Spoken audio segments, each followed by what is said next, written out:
礎書法入門，請訂閱本頻道並點開小鈴鐺。請在 YouTube 搜尋 ADAHR。歡迎來到我們的頻道，接下來將會帶給大家關於書法的特別分享。在這個視頻中，我們將探討書法中的用墨的訣竅，以及關於墨的制作過程。這些墨法技巧將讓您的書法作品更具風采。如果說筆法是書法藝術中的筋骨，那麼墨法則應該是書法血肉之靈魂的體現。中國是墨的故鄉，自古就有制墨、使用墨的規則，從墨丸到墨定再到墨汁，從松煙到油煙墨，無不體現着墨法的精奧。關於墨條的制作過程，是一門古老而複雜的藝術，它融合了自然界的元素和古老的技藝。我們將揭開這種古老墨的制作過程，從採集松煙到最終的墨條制作，帶您穿越時間，深入了解這個獨特的藝術形式。讓我們一起探索這個神秘而迷人的黑色世界。松煙制作墨條的制作方法是一門傳統的工藝，需要耐心和技巧。採煙，用松樹枝或松枝燃燒，把產生的黑色煙塵收集在一個大鍋裡，這就是松煙，是墨條的主要成分。熬膠，用牛皮或其他動物皮制成的膠料，加水煮沸，讓膠料溶解成液體，這就是膠水，是墨條的粘合劑。除导的作用，把松烟和胶水混合在一起，用大木棒反复捶打，讓兩種物質充分融合，這就是墨料，是墨條的基礎。成型，把墨料放入木質的模具裡，用力压實，讓墨料成為想要的形狀，如長方形、圓形、方形等。乾燥，把壓好的墨條拿出來，放在通風陰涼的地方，讓它自然乾燥，這需要數月甚至數年的時間，才能讓墨條完全固化。描繪是最後的一道工序，把乾燥好的墨條打磨修邊，再用顏料、金箔等材料來裝飾。有些人會請名家在墨條上題字或畫畫，增加墨條的藝術和收藏價值。在中國藝術中，無論是中國畫還是書法，都極度重視墨的運用。從古代的書法論述和各種傳世墨跡來看，墨的使用和技巧一直是藝術家、欣賞者和理論家關心的重要問題之一。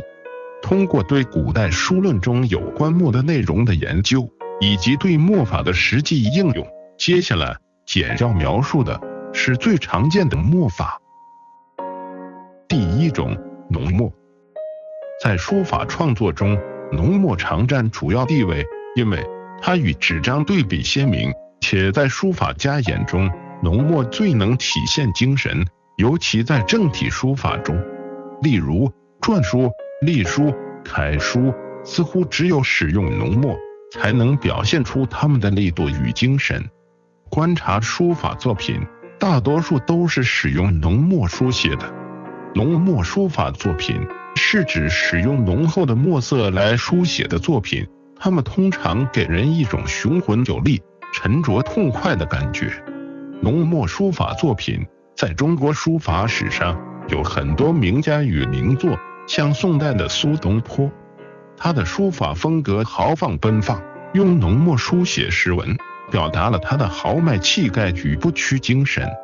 他的《黃州寒食詩帖》就是一幅濃墨書法的代表作。清代的劉墉就是濃墨的高手，他的書法以濃墨為主，筆力雄健，氣勢磅礴。他被稱為濃墨宰相，因為他在政治上也是一位有作為的人物。他的《鵲橋縣》就是一幅濃墨書法的佳作。總的來說，濃墨不僅在審美效果上生動，實際操作中也最容易掌握。第二，淡墨。淡墨相对于濃墨，並不常見於中國畫創作中。在審美趣味上，使用濃墨還是淡墨，取決於書法家個人的追求。濃墨顯得穩重，而淡墨是指使用淡淡的墨色來書寫的作品，它們通常給人一種清麗淡雅、含蓄內斂的感覺。淡墨書法在中國書法史上也有很多名家與名作。北宋黃庭堅，他的淡墨書法是一種以淡墨為主，不求濃重飽滿，而求清新秀麗的書法風格。黃庭堅的淡墨書法的傑作有《書上作帖》，這是一幅草書作品，寫於元豐8年，是黃庭堅向佛教高僧致敬的詩句。這幅作品筆勢奔放，結構簡潔，淡墨灑落，如雲霧飄渺，有一種超凡脫俗的氣息。第三，焦墨。焦墨是指畫筆中的墨不僅濃重，而且幾乎不含水分，類似於乾皺的筆觸。一般來說，在書法作品中不大量使用焦墨，這是一種特殊的方法，它們通常給人一種深沉嚴肅、剛毅有力的感覺。如果使用得當，有時能產生出點睛之效。當焦墨與淡墨交替使用時，效果更佳。唐代書法家颜真卿，他的書法風格雄健蒼勁，用焦墨書寫了《祭侄文稿》和《多寶塔碑》等名作。第四，乾墨。乾墨指的是畫筆中含水分較少，但比焦墨稍微濕潤的墨，特別是在行草書法中，它常常出現飛白，增強了書法的墨色層次，富有表現力。像宋代的米芾的紅線詩與蜀素帖，以及黃庭堅的草書，都有出色的乾墨之法。據傳說，東漢時期的蔡邕擅長飛白書法，似乎也使用了乾墨之法。在實際應用中，要做到乾而不乾燥，使筆勢流暢是最好的。唐代的孫過庭在書譜中提到，待燥方潤，將濃遂枯。我認為這是對書法最好的表達方式。第五，濕墨的應用。與乾墨相反，濕墨指的是畫筆中含水分較多的墨。使用濕墨書法，點畫可以呈現出豐富而飽滿的效果，但這種方法難以掌握，尤其在宣紙上，如果使用不當，墨色會過於濃重，筆勢會失去清晰度，需要謹慎使用。第六，可墨是特殊的墨法。可墨在中國書法中確實屬於一個特殊的墨法，其特點是介於乾墨和焦墨之間，通常表現出特殊的飛白線條和獨特的質感。如果使用得當，也能點亮整個作品，特別常見於行草書、篆書和魏楷。可墨能賦予作品一種蒼茫和老練的藝術風貌。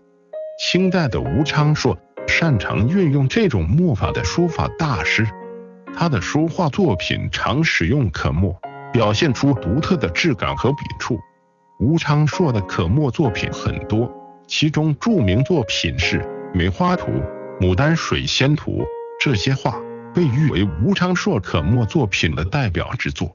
吳昌碩被譽為清代書法的代表人物之一，他的可墨作品在書法界具有極高的評價，對後代書法家的影響深遠。可墨的使用確實能夠為書法作品賦予一種獨特的藝術風格。第七，掌墨。掌墨在某種意義上與濕墨屬於相同的墨法序列，不同的是其主要效果體現在筆畫之外。使用掌墨書寫筆畫，墨水多滲出筆畫的邊緣，但筆畫的運用仍然非常明顯。清代的王鐸尤其擅長此法，使用掌墨、濃墨在筆畫內，淡墨在筆畫外，創造出非常豐富的墨色變化。這種方法通常與素墨法結合使用，筆尖蘸濃墨後再蘸清水，應用於具有強大滲畫能力的宣紙上，效果非常有趣。在書法創作中，真正擅長運用掌墨技法的代表，當屬明末清初的王鐸。可以說，他將掌墨法運用得嫻熟得心應手。無論是在條幅、對聯、手卷，甚至臨帖中，王鐸的作品都充滿了掌墨的藝術風采。以他的手卷作品《鳳宮笑聲書》為例，整篇作品運用了豐富的掌墨技法。這些技法包括誇張的豎長線條與枯筆線條的巧妙對比，使得作品呈現出妙趣橫生、完美和諧且視覺上極具衝擊力的效果。